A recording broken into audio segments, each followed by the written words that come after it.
Franco Colapinto is a hot topic again in Formula One after the disappointing performance of Jack Doohan. The French team wanted to keep the Australian rookie on his toes from the very first race. And after the latest crash in Miami, there are strong reports that he's driven his last race for the team. But can Colapinto bring the team to a significantly stronger level than where they are right now? And more importantly, is he really stepping in at Imola?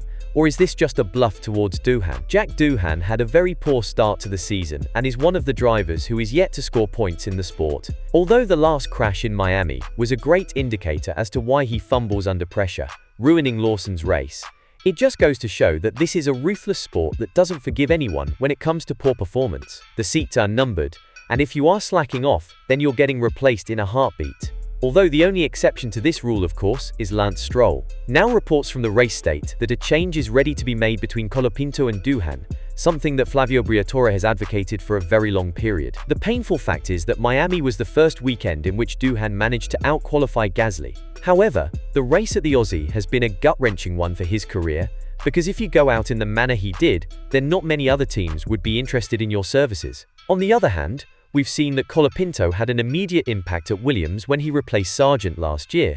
However, the crashes he's had, especially the one in Brazil, made him a bit of a liability because he would definitely have to work on the racecraft before he gets utilized as a full-time F1 driver with Alpine. Nevertheless, when you have Flavio Briatore vouching for you and your talents, then I guess you have a bright future ahead if you know how to make the most out of it. Now we need to be objective here and to look at the wider picture. Was it all Doohan's fault?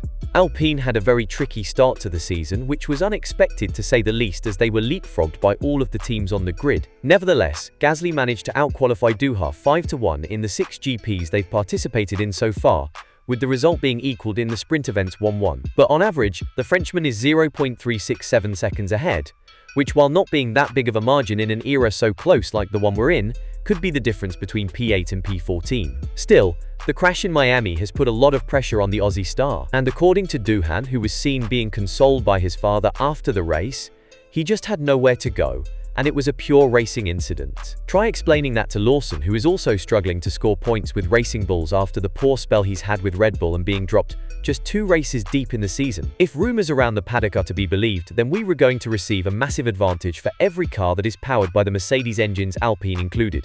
Of course, this doesn't mean they fight for race wins all of a sudden, but we shouldn't be surprised if they are in the top 5 because of this powerful tool they have in their hands. However, they will need 2 high-performing drivers in order to achieve this. And with all this in mind, what do you think about the swap between Doohan and Colapinto?